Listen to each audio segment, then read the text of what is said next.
I went in 16, I was 18 when I got out. That was in 1946 when I got out, February.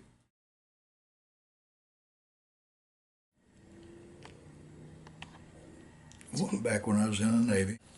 And I served aboard a ship that was called an LST, which stands for Landing Ship Tank. The Navy never had a ship of this category, of this kind, until World War II.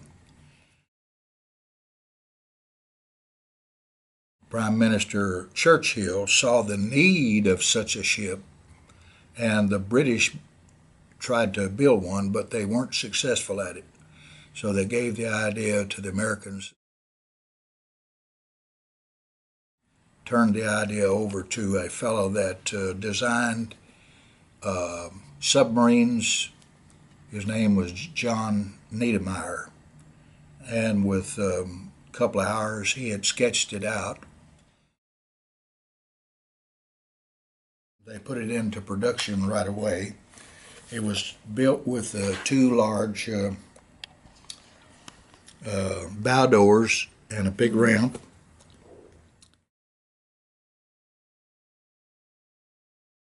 This is just a young lookout. I just stuck that in there to show how young some of us were.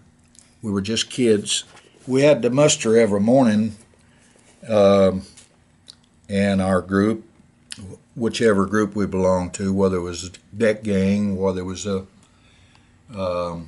engineering gang, which took care of the motors and all the stuff in the engine room.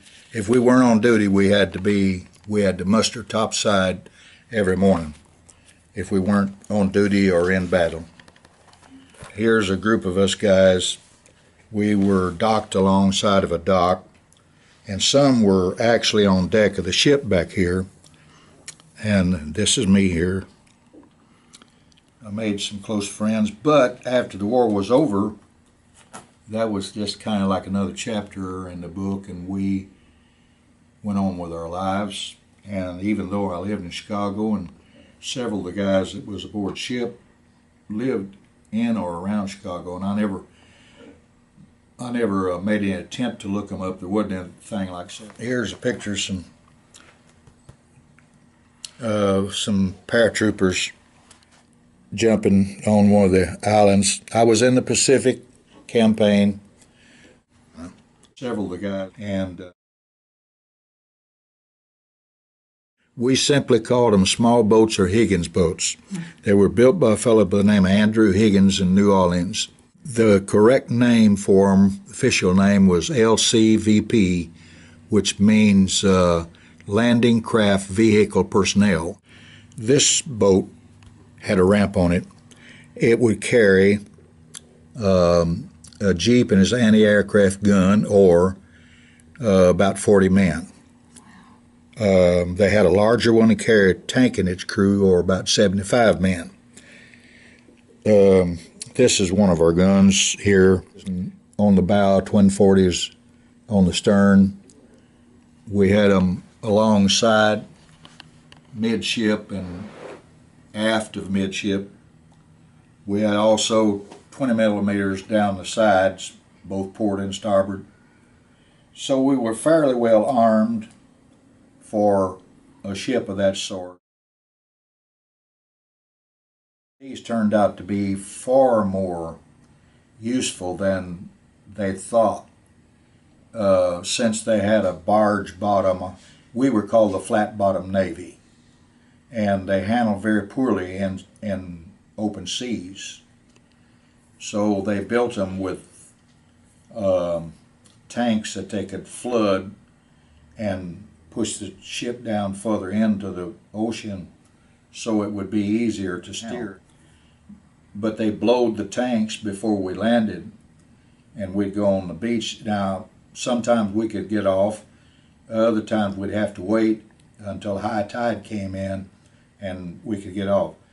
But I guess the government's thinking, from what all I've read since then, was if they could just make one invasion with them, they would be satisfied.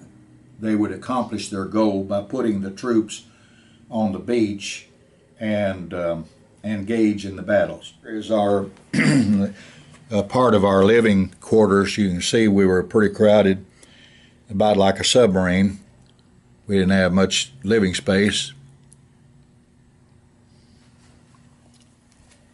This is a, a picture of the landings with a lot of ships that had already landed. Now those small boats that I was talking about, Higgins boats, I was trained to operate one of them. I was called a coxswain. That means the driver, the operator of the boat itself. We had an engineer who was a mechanic, diesel mechanic. We had a signalman, and we also had a bow hookman to operate the ramp. And sometimes we had a gunner. It would accommodate 2 .30 caliber machine guns, and during battle they would have them mounted. So we'd have 2 gunners, but normally we operated with just 3. In the European campaign, they didn't have very many LSTs, and they carried thousands of troops over on what was called Liberty ships, and they had to go over the side on rope ladders and unload into those small boats.